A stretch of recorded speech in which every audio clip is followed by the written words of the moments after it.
Little update in my fitness journey, I've realized that I have 2 new abilities that I didn't used to have before. I'll show you. One of them is getting up and down off the floor, no hands. Check this out. Right? I didn't used to be able to do that. Now I can do this. Hey, that's fire. It's progress. It's progress. See that? No hands. That's progress. And it was like kind of easy. I didn't used to be able to do that. Facts. And I've never been able to do a chin-up or pull-up of any sort. But look, now I can kind of sort of dangle for a few seconds. Let's go. Let's go. Dangling. It's the closest I've ever come. Even when I was a kid, I couldn't do monkey bar stuff.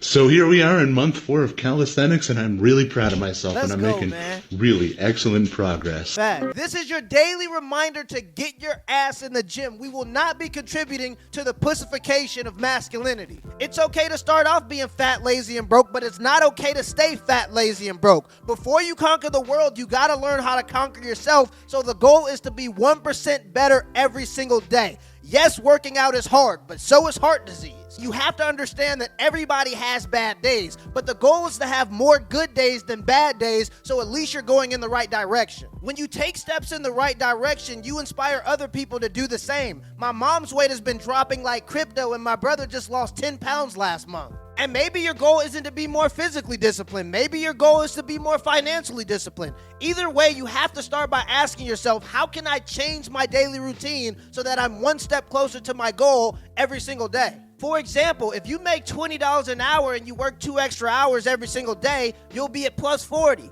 Maybe instead of buying an $8 coffee from Starbucks, you save that $8 and make your coffee from home. Now you're at plus 48. Change your daily routine so that you can meet your long-term goals. Analyzing your daily routine is important if you want to lose weight. It's important if you want to save money. It's also important if you want to have smooth skin. And that's why I'm happy to say today's video is sponsored by Teach Hanley. You've heard me talk about them before, and you're gonna hear me talk about them again because I know the positive impact their products can have on your skin. Seriously, I don't think some of y'all believe me when I say how much implementing a quality skincare routine can improve your confidence. Teach Hanley makes taking care of your skin less complicated. They give you everything you need and nothing you don't. I personally recommend y'all start with the level 1 system that comes with all the basics. A daily face wash, an exfoliating scrub, AM moisturizer with SPF 20 for protection from the sun, and last but certainly not least, the PM moisturizer. And to make it dead simple for people that are new to skincare like I was, they give you this instruction card in every single box that tells you when to use each product, how much of each product to use, and in what order to use them. I mean, the stuff is clutch. To be completely honest, skincare was never really something that I prioritized, but now that I'm on a good regimen, I can see the difference in my skin, and I realize just how important this stuff actually is. In all honesty, you don't even have to take my word for it. They have over 5,000 positive reviews from men all over the globe. In addition to amazing skin, members of Teach Hanley get a ton of benefits, including 20% off retail price, exclusive monthly deals, you can pause or cancel at any time, and shipping is free in the US. And because Teach Hanley is sponsoring today's video, they're offering you guys a great deal. All you gotta do is click the link in the description down below and you'll get 30% off your first box plus a free gift. In all seriousness, Teach Hanley has been one of the best brands that I've worked with, allowing me to maintain creative control over all of my content.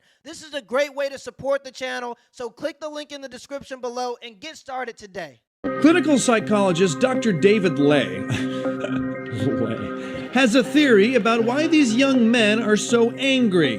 They're not strangling their pepes. Across the alt-right movement, leaders are telling young men not to masturbate. Religious groups harangue the public about the dangers of on the body and on the mind, but the evidence just doesn't pan out. Common sense might say that men who watch a lot of might have trouble getting it up, but this research found precisely the opposite. Instead of inhibiting arousal, men who watched actually got more erections, and that result was maintained with as much as 25 hours of watching a week. Use sexually explicit material in order to get sexually interested, in order to have that arousal. What do you mean you watch porn out of boredom? Okay, has anyone ever just been ridiculously bored and you're just like, that's the end? Just watch the who cares? Be whatever you want to be. So I guess warning boys about the dangers of porn addiction is equivalent to QAnon conspiracy theories. And I want you guys to pause this video to read this article. In an article by Psychology Today, they literally promote for men to watch more porn because it makes them more willing to switch gender roles with women, it makes them less religious, and more accepting of homosexuality. So don't worry, when young men are depressed and addicted to pornography because that's all they see on their social media, TikTok is just doing them a favor. So basically they're saying they'd rather have your son watching Mia Khalifa than reading the book of Matthew. Nothing odd about that. According to the research by a security technology company called Bitdefender, kids under the age of 10 now account for 22% of online porn consumption. Your 10-year-old son can watch half-naked women on Instagram all day, but God forbid he watches an Andrew Tate video. They're getting rid of all of the traditionally masculine ideas and promoting for young men to be fat, lazy, and addicted. Because if you can get all of the warrior-aged men to be fat, lazy, and addicted, they're not going to be willing to fight the tyranny that's about to come. You know that less than 10% of are actually reported. Okay, where's that? To the cops. Where's that? It's from all of the women's organizations. You can look it up online. You can find it through the socialized organizations that study. I participate with an organization that works as a crisis center. We base that on the number of calls. The police know, based on the unofficial reports, the third-party reporting, and the direct reports. This is not a secret that about 10% of are reported. So how do you know 10% of are reported if the others aren't? Because those people call the women's centers, they ask for help, they seek medical attention. So they are reported. Hi Riley, my name is Jake and I'm 18 years old, but I'm a virgin. I want to lose my virginity, but I'm too nervous to approach the topic with my girlfriend. My girlfriend is one of those girls who's like an A+ student, and in her senior year of high school, I think she's going to focus on her grades more than me. I just really need your help on this, but if you do not do a blog on it, I would love to get a response at least. Thanks, Jake. Okay, Jake. Well, that's a tough one because you may be ready to lose your virginity, but maybe your partner isn't. Yeah, and you facts. should never pressure anyone to do something that they don't want to do. Facts. That goes with saying when I lost my virginity, a guy said no 3 times and I still hopped on it. So you're asking the wrong person. Yo! I beg your pardon.